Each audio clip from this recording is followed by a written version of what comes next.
ఈ రోజు జోగులాంబ జోగులాంబ అని గొప్ప గొప్పగా మాట్లాడుతున్నావు, కానీ దాని వెనుకున్నటువంటి ఒక పురాణం చెప్తాను చూడండి, భలే ఉంటుంది. మరి జమదగ్ని గారు ఆయన భార్య ఉంటారు, ఆయనకు పరశురాముడు ఒక కుమారుడు, ఉన్న ముగ్గురు కుమారుల్లో ఒకడు.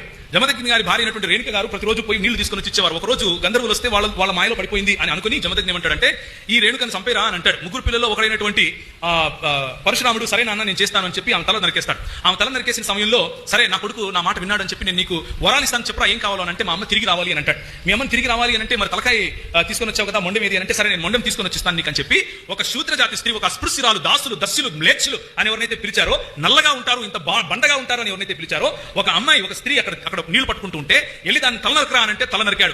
అదే ఈ ఎల్లమ్మ ఆ తల నరికి తీసుకొని వచ్చి రేణుక తల తీసుకెళ్లి ఆమెకు పెట్టి, ఆ సమయంలో ఆమె బట్టలు ఉన్నాయో లేదో కూడా తెలుసుకోకుండా ఆమె పరిగెట్టినప్పుడు రేణుక ఈ భూమి చీల్చబడి ఆమెను మింగేస్తుంది. అలా నగ్నంగా పరిగెడితే భూమి మమ్మల్ని తీసుకుంటుందిరా, మిమ్మల్ని తీసుకుంటుందిరా, మిమ్మల్ని తీసుకుంటుందిరా అని చెవులలో రింగులు తిరిగేట్లుగా కొన్ని వేల సంవత్సరాలు చెప్పారు. కాబట్టి బట్టలిప్పిపోయి మనము ఆరాధన చేస్తే మనము స్వీకరింపబడతాం అని నేర్పించారు.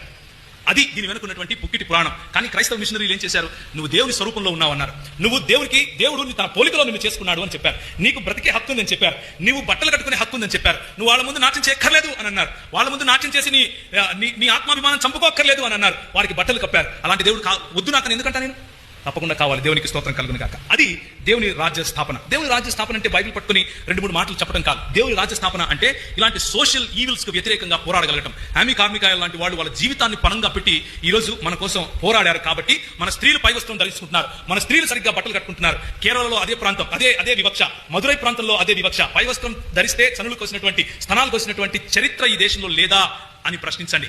బట్టలు పొదియడం నీ సంస్కృతి అయితే బట్టలు కప్పడం మా సంస్కృతి. బట్టలు కప్పే సంస్కృతి తప్పు అయితే తప్పే చేస్తామని చెప్పండి. దేవునికి స్తోత్రం కలుగును గాక.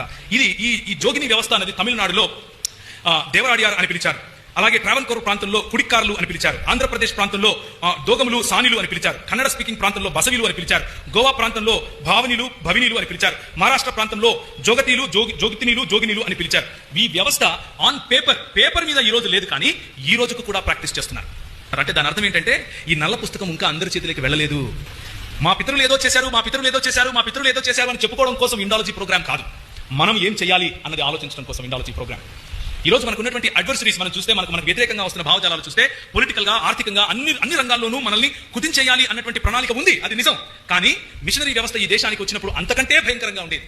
అయినా కానీ వారు పోరాడారు, అయినా కానీ వారి ప్రాణాలు సైతం తెగించి పోరాడారు. కనుకనే ఈ రోజు మనం ఇక్కడ కూర్చున్నాం, కనుకనే ఈ రోజు మనం చదువుకోగలుగుతున్నాం, కనుకనే ఈ రోజు దాని వెలివేయబడిన ప్రతి జాతి, శూద్ర జాతి అనండి, లేకపోతే అస్పృశ్యులనండి, లేకపోతే వనవాసులనండి, ఈ 3 తెగలకు సంబంధించిన ఎవరైనా సరే ఈ రోజు చదువుకుని పైకి వస్తున్నారు, ఈ రోజు రాజ్యాధికారం వైపుకు వెళ్తున్నారు అని అంటే అది కేవలం మిషనరీ పరిచర్య యొక్క ప్రతిఫలం అని నేను